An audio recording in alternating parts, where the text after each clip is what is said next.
back now to Camp David, where President Biden's hosting that joint press conference with the leaders of Japan and South Korea. Let's listen in. If I seem like I'm happy, it's because I am. This has been a great, great meeting.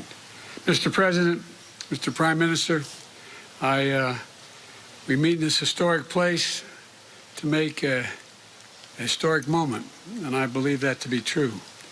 This is a new era in partnership between Japan and the Republic of Korea and the United States. Our new Camp David Trilad. That's what we have here. But before we dive into the progress we've made today, if you excuse, we used to say in the Senate, a point of personal privilege, I want to start by expressing my appreciation for the contribution that your countries have made toward the relief following the devastating wildfires in Hawaii. I want to thank you both on behalf of the American people. I also want to note that my team is closely monitoring Hurricane Hillary, which has the potential to bring significant rain and flooding to Southern California. FEMA has pre-positioned personnel and supplies in the region, and they're ready to respond as needed. I urge everyone in the path of this storm to take precautions and listen to the guidance from state and local officials. And you've heard me say it before, the Republic of Korea and Japan are capable and indispensable allies. Now to the purpose of why we're here. America's commitment to both countries is ironclad, and my personal commitment to bringing these three nations together was real from the very beginning. Since last summer, we've met on the margins of the NATO summit in Spain, the ASEAN summit in Cambodia, and the G7 summit in Japan. Today, we've made history with the first ever standalone summit between the leaders of our three countries, as well as our commitment to meet together on the leader level annually and to have all our relative cabinet member people meet on a regular basis from this point on. Not just this year, not next year, forever. That's the intention.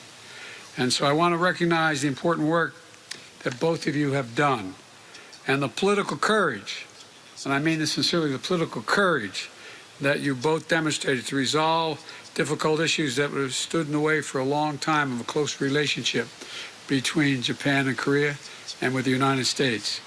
Your leadership, with the full support of the United States, has brought us here because each of you understands that our world stands at an inflection point, a point where we're called to lead in new ways, to work together, to stand together. And today I'm proud to say our nations are answering that call. First, we're elevating our trilateral defense collaboration to deliver an Indo-Pacific region that includes launching annual multi-domain military exercises, bringing our trilateral defense cooperation to an unprecedented levels. We're doubling down on information sharing, including on the DPRK's missile launches and cyber activities, strengthening our ballistic missile defense cooperation.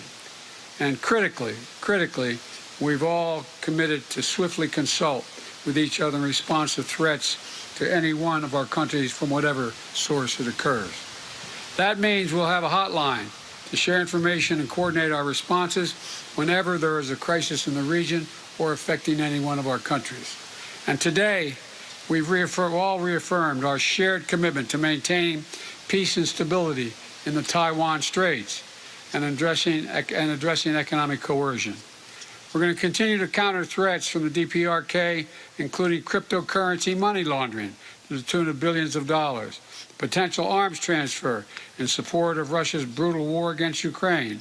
And together, we're going to stand up for international law, freedom of navigation, and the peaceful resolution of disputes in the South China Sea.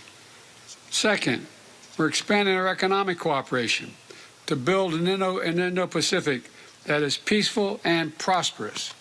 Today, we've committed to launch a new, what we call a supply chain early warning system, supply chain early warning system pilot, and which will alert our nations to disruptions of certain products and materials like critical minerals or batteries, so we can get ahead of the issues as they appear with the experience that we've experienced during the pandemic. Excuse me, this is falling off. There you go.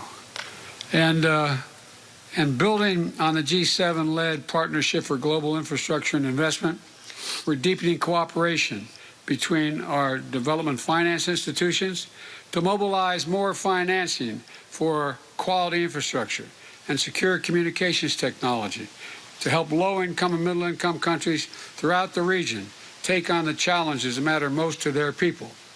And finally, our partnership is about building a better future for our people. That's why we're deepening our cooperation on global health and launching a trilateral expert exchange in support of the U.S. Cancer Moonshot Initiative. That's going to, I believe, change cancer as we know it. It matters a great deal to me and to families all across our 3 countries. In the United States, we are revolutionizing the way we do cancer research, and together, the 3 of us, I'm confident we can harness our shared spirit of innovation and end cancer as we know it.